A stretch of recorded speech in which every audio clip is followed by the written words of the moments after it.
இந்த மணியின் சத்தம் மணப்பாக்கம் இதே நேர்வு பயிற்சி ஆசிரமத்தில் இருந்து வருகிறது.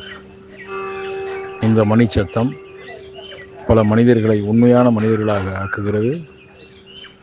உண்மையான மனிதர்களாக ஆன பின் தெய்வீகமாக மாற்றுகிறது.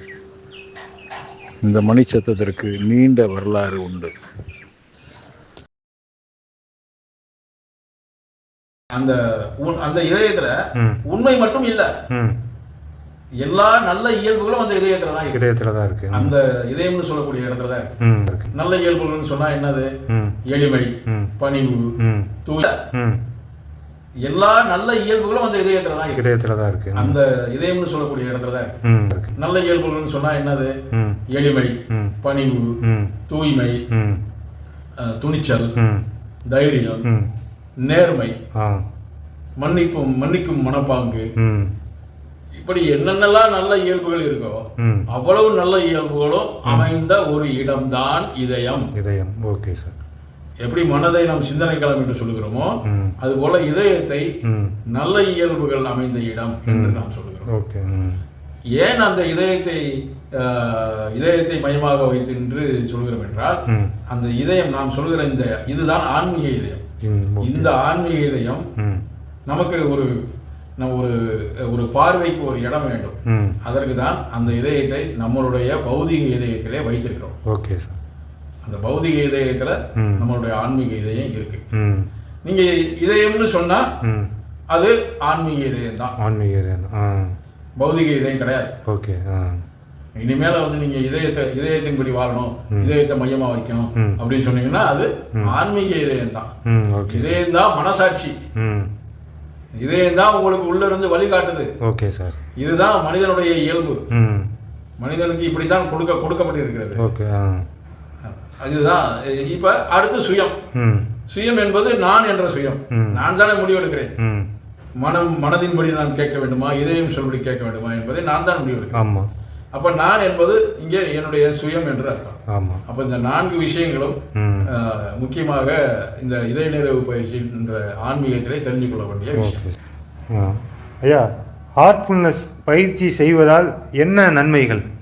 நம்ம முதலே சொல்லிட்டோம், பயிற்சி பண்றதுனாலதான் அந்த யோகம் என்ற நிலையை அடைய முடியும். இணைப்பு என்ற மூலாதாரத்துடைய இணைப்புங்கிற நிலையை அடைய முடியும் பயிற்சி செய்வதனாலதான். இது ஆன்மீக வழி. இன்னொரு வழி இருக்கு நமக்கு. ஏன்னா வாழ்க்கையை வாழ்ந்தாகணும். இந்த உலகத்துல இருக்கிற போட்டிகள்ல இருந்து நம்மளும் ஒரு பெரிய போட்டியில முதன்மையா வந்து ஆகணும். நம்ம வாழ்க்கையை கழித்தாகணும். அப்போ வாழ்க்கையில் நம்ம கழித்தாகணும்னா நமக்குள்ள இருக்கிற ஆற்றல் வெளிப்படணும். நமக்குள்ள என்ன ஆற்றல் இருக்கு அப்படிங்கறத தெரிஞ்சுக்கிறதே முதல்ல இந்த பயிற்சியின் மூலமா நடக்குது. நம்ம அந்த பயிற்சிகள் செய்யும் போது என்னென்ன ஆற்றல்கள் இருக்கு, அத ஆற்றலை எப்படி பயன்படுத்தணும், அப்ப 2 விஷயம் இதுல வந்துருக்கு. ஆன்மீகம், உலகாயுதம், இரண்டையும் சரியான முறையில கொண்டு போகணும். அதுக்குதான் மாஸ்டர் என்ன சொல்றாருன்னா, ஒரு பறவையின் 2 சிறகுகள்னு சொல்றாரு. ஒரு சிறகை விட்டுட்டு இன்னொரு சிறகை பராமரிக்க முடியாது. 2 சிறகும் நல்ல முறையில் இருந்தா தான் அந்த பறவை பறக்க முடியும். ஆன்மீகம் ஒரு சிறகு, உலகாயுதம் ஒரு சிறகு. அப்ப அந்த உலகாயுதத்துல இருக்கிற அந்த நமக்குள்ள இருக்கிற ஆற்றலை கண்டுபிடிச்சு நம்ம அந்த ஆற்றல் மூலமா சிறப்பாக வாழ முடியும். இரண்டாவது யோகம் என்ற நிலையை அடையும். இதுல இந்த யோகம் என்ற நிலையை அடைவதற்கு பல நிலைகள் இருக்கு. உடனே அடைஞ்சிட முடியாது. ஒரு பொருளை கொடுத்துட்டு, ஒரு காசை பணத்தை கொடுத்துட்டு உடனே யோகத்தை அடைகிற மாதிரி வாங்க முடியாது. இது நிலைகள் இருக்கு. ஒவ்வொரு நிலையா கடந்து தான் போகணும். என்ன, நீங்க உதாரணத்துக்கு சொன்னீங்கன்னா, நான் கடவுள் அப்படிங்கறத நீங்க கேள்விப்பட்டிருப்பீங்க. அகம் பிரம்மாஸ்மி, அது ஒரு நிலை. அந்த நிலையெல்லாம் தாண்டி தான் போகணும். இதுக்கு எல்லாத்துக்குமே மாஸ்டருடைய உதவி, குருவுடைய உதவி தேவை. நம்மளா செய்ய முடியாது. மாஸ்டர் யாருக்கு கிடைச்சிருக்காங்களோ அவங்களாலதான் இந்த நிலையை அடைய முடியும்.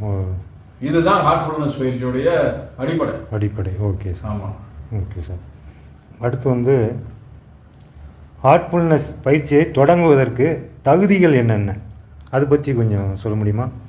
என்னை மாதிரி ஆளுகளை எங்கேயோ பாக்குறோம், இது வாய்மொழி தான் பேசுறோம். அப்போ உங்களுக்கு உள்ள ஏற்கனவே இருந்துகிட்டு இருக்கிற கேள்வி இது. இந்த கேள்வி ஏற்கனவே ஒவ்வொரு மனிதனுக்கு இருக்கும். ஓகே. அப்ப அந்த கேள்விக்கு ஒரு சின்ன விதை அது பதில், சின்ன பதில் கிடைச்சிட்டா போதும்.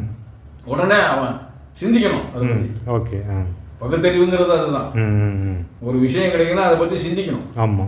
அப்ப சிந்திக்கும் போது தெரிஞ்சிடும், ஓ இது நமக்கு தேவை, அவசியம் தேவை, நம்மளால முடியாது, நம்ம ஒரு குரு தான் நமக்கு வேணும் அப்படின்னு சொல்லி ஒரு முடிவு எடுக்கணும். ஓகே.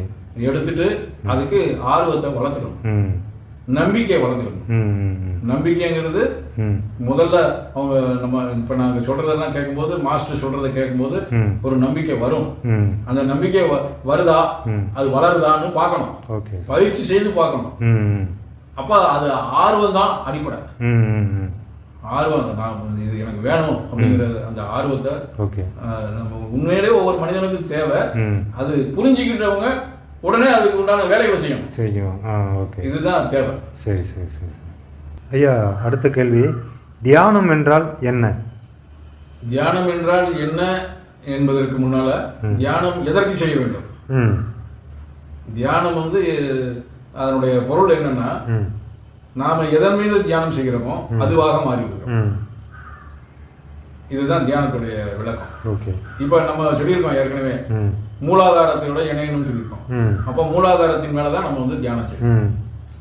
தியானம்னா என்னன்னா, ஒரு விஷயத்தை பற்றி, ஒரு பொருளை பற்றி தொடர்ந்து நினைத்து கொண்டே இருப்பது.